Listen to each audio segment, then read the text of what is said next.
Hey everybody, welcome to Accounting with Confidence, the video show. Today we are going to be talking about methods for getting paid faster. So in the past year, we've seen a pretty disastrous downturn in the economy. And when that happens, a lot of times we run into issues with how we were getting paid in the past because we weren't using best practices or we weren't being consistent. Or maybe we just didn't offer enough methods for people to pay us in a faster manner. Now that the economy has kind of slowed down, it is more important than ever that we are getting paid in as quick a manner as possible.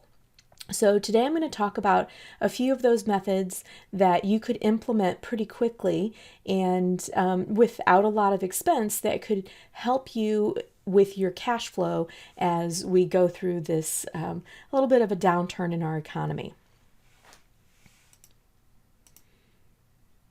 For those of you who don't know me, my name is Beth, and I am a CPA and a QuickBooks guru. My practice is located in St. Louis, Missouri, and I've been working in QuickBooks and QuickBooks Online for dozens of years, 25 years in the industry, and I am a QuickBooks Pro Advisor. I'm advanced in all certifications and have been a member of that program since its inception. So I am very heavily invested into the QuickBooks product and in helping businesses and business owners run their books and their business in the healthiest way possible. So what we're going to talk about today is ways that you can get paid easier.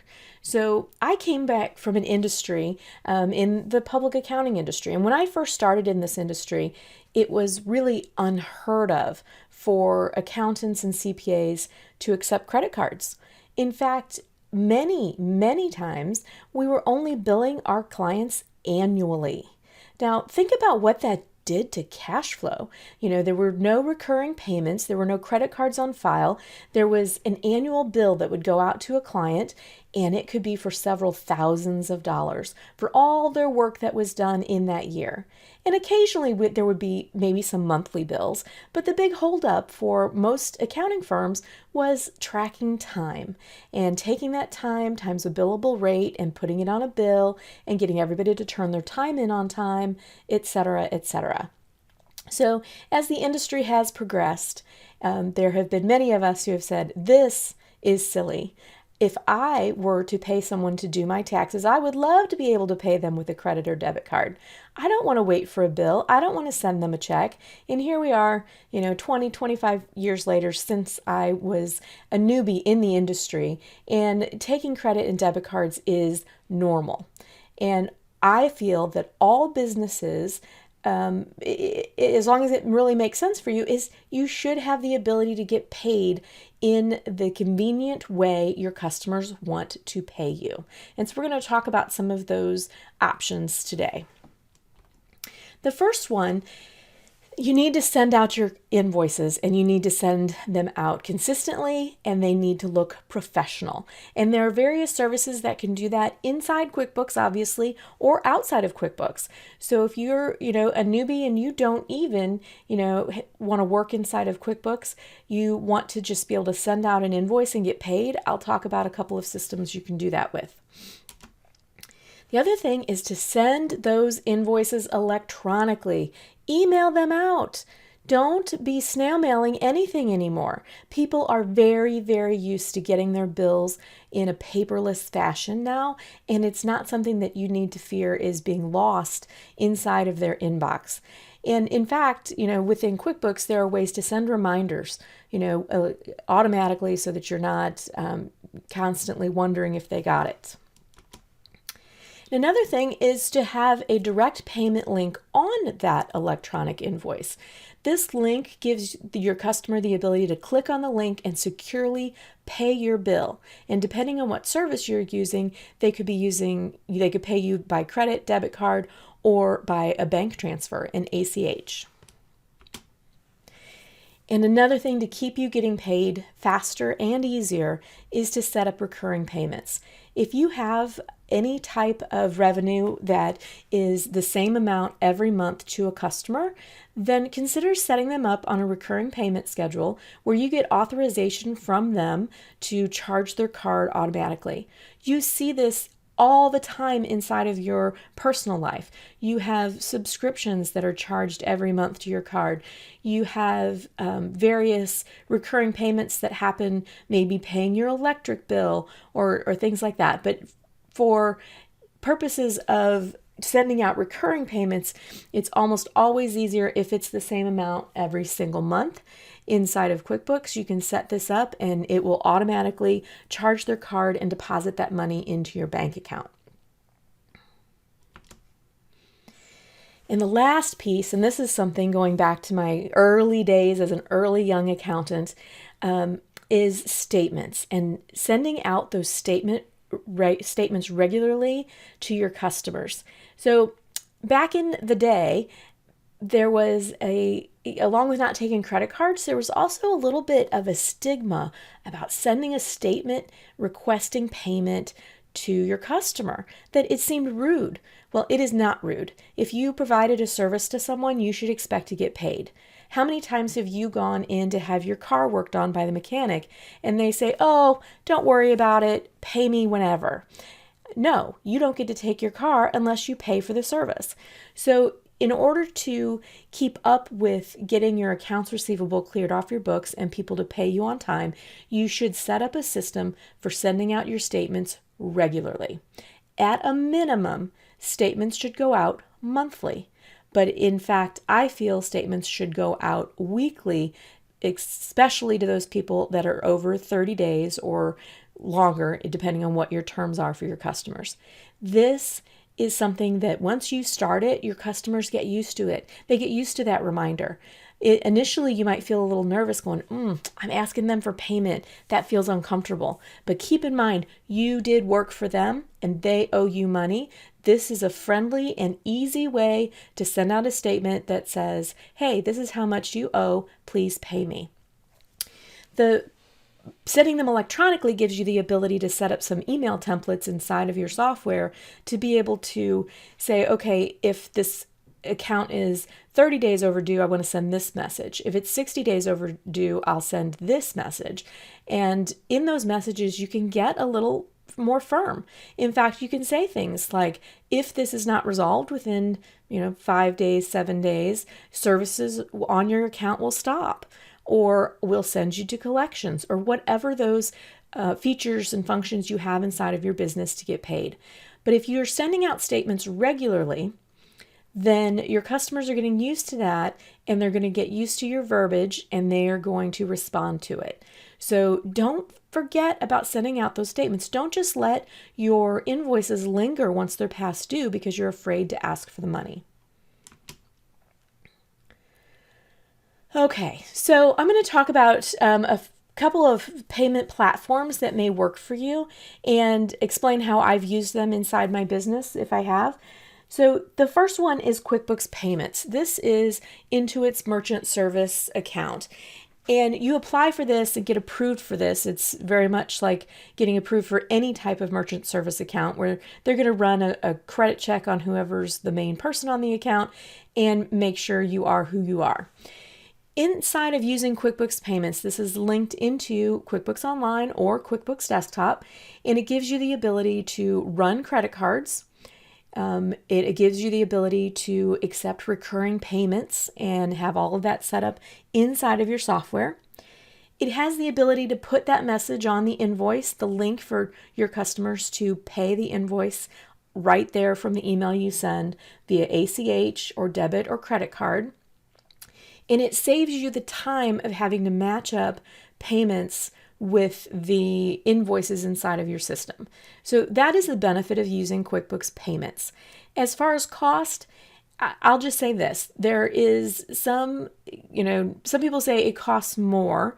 You do have to take into account the value of your time. So whenever you're using a system that is not linked inside of QuickBooks automatically, and QuickBooks is the system that you're using for your bookkeeping, then you are having to manually enter or use another type of interface in order to get those payments received against the invoice and deposited into your bank account. So there is some time factor there.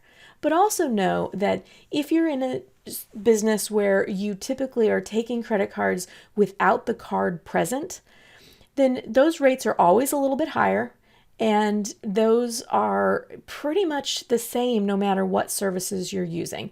Yes, you could shop it and you could get an amount that's a little bit less for a little while. Sometimes it depends on volume of how much you're going to be using, and a lot of that goes through various merchant service people. So I'm not going to talk about all of the various merchant service persons that you could use, but I'm going to talk about a couple more. You can see here Square and Stripe that are some of the most commonly used products. So with QuickBooks Payments, you are actually signing up and being approved for this service. There is a process where they will go through and kind of analyze how much credit card activity you're actually having. You know, you can have limits set as how much you can have in a day, a week, a month, etc. So I've used QuickBooks Payments in my firm for a very, very long time, and I have always supplemented it with another service outside of QuickBooks Payments. Mostly because at some point QuickBooks Payments wasn't accepting American Express very well. And my theory is if you're going to take credit cards, take all the credit cards. You need to factor the cost of credit card fees into the prices that you charge your customers. You never, in my opinion, want to put an upcharge on an invoice if someone pays by credit card, because it's really not doing you any good. Instead, you need to factor that payment method into your pricing and make sure you're setting it up so that any way somebody pays you, you're covered. The ACH in QuickBooks is nice. Someone can choose to pay by credit card or pay by bank transfer. The bank transfer comes to you. It does not cost your customer anything, and currently it costs for me, it costs me $3 per bank transfer. So if it's a very small amount of an invoice, $3 can be really costly. But when I have people that are transferring, $4,000 or $5,000, $3 is a bargain. So the second platform is Square. So there's no contract. You can sign up for it at any point. There's the ability to create an invoice inside of Square, and you can also set up recurring payments inside of Square. So if you're looking for a professional, consistent way of having your invoices go out, you can set up Square to invoice from. It will then email your customer, give them a link to pay. Super easy. The only thing you would have to contend with there is making sure that information gets into your accounting software, and there may or may not be interfaces that can work with Square, and depending on your volume, you might want to investigate that. Currently, Square does not have the ability to take an ACH transaction, so there are no bank transfers as far as a customer being able to pay you through their bank account. They can pay by debit or credit card. And then the third option is Stripe. And again, there's no contract. You're just signing up for these accounts. You are essentially giving them the information that you need in order to essentially transfer those funds into your bank account once you've received them. You can run all the cards through Stripe. You can invoice, and Stripe does have the ability to take a bank transfer. Now, as far as cost on all of these, it depends somewhat on volume. Some of it's just a per transaction. And like I said, sometimes it's if you have your card in hand where you're swiping it, it's going to be a little less expensive than if you're keying a card into the system. But you can, like I said, set up recurring transactions, and you can set up invoices. Stripe also has the ability to have an interface into QuickBooks Online or QuickBooks Desktop, and I will not say that there's not a fee for those. It's going to depend, is what I'm going to say on that. You would want to research that. All of these three systems are considered to be PCI compliant, which is in accordance with all of the credit card rules on what information you can retain on a customer's account relating to their customer activity. So you want to make sure that all of these accounts are set up very securely, where you're only authorizing people into those accounts who are going to help you with those transactions, that they can only access certain parts of the accounts, etc. So you want to make sure that you're always being PCI compliant, and you can read all those rules on those various websites. So, like I said, it is super important that you're sending out your invoices consistently, that you are sending out the ability to pay quickly with a link on that invoice, that you're sending them electronically, and that you're following up with statements every single week. Just make it part of, your Monday routine. I'm sending out statements. And with QuickBooks Desktop 2021, that has become an easier process, where you can send those emails out. It can auto-generate those who needs them, and all you're doing is hitting the button to send the email. QuickBooks Online, it's also another very easy step. So going forward in the next couple of weeks, I'm going to continue my series on essentially on how to get paid and how to do some of these functions inside of the software, such as sending out statements and creating electronic invoices with email templates, etc. So that's all I have for today. Here's a few ways to stay connected with me. And then, consider joining my Accounting with Confidence membership. This is an online membership where we have monthly content happening. Something comes out every week, from technical deep dives to a QuickBooks user group, and then also a live Q&A every single month. And everything is recorded and hosted inside of a website that is just for the members. So the doors aren't open yet, but they will be soon. So if you want to be on the waiting list, go to www.wlxco.com/membership1. Thanks, everybody.